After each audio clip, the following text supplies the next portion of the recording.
જય માતાજી મિત્રો। હવે લોકો પહેલાં એવું નહોતા કહેતા કે તમે ખોટું કરશો કે કોકના પૈસા લઈ લેશો તો બળદ બનીને તમારે અમારે ઘેર આવવું પડશે। પહેલાં બળદ બહુ હતા ને, ઘેર ઘેર ખેતી બળદની થતી, એટલે એવું કહેતા કે જો આ બળદ બનવું પડશે। બળદ હોય ને તો એમ કે આના ઓલા ભોમાં આપણું લીધું હોય છે, એટલે આ ભોમાં પૂરું કરવા આવ્યો છે।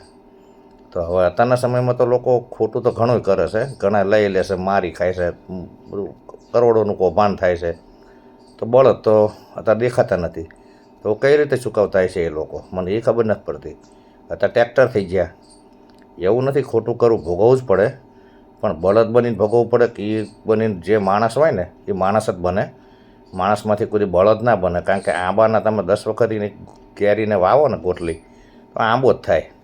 એટલે આ વસ્તુ છે ને કે માણસ આટલી યોનિમાં ફરે, આટલી યોનિમાં ફરે, એ વસ્તુ ખોટી। જે માણસનો અવતાર હોય ને કદાચ બીજો અવતાર મળતો હોય તો મનુષ્યનો જ મળે। બાવળને તમે વાવો સિંગ, તો બાવળ ઉગે, એમાં આંબો ના કદી ઉગે, 10 વખત વાવો કે 50 વખત વાવો, એટલે માણસમાંથી માણસ બને, બળદ ના બને। આ વસ્તુ ખોટી। જય માતાજી।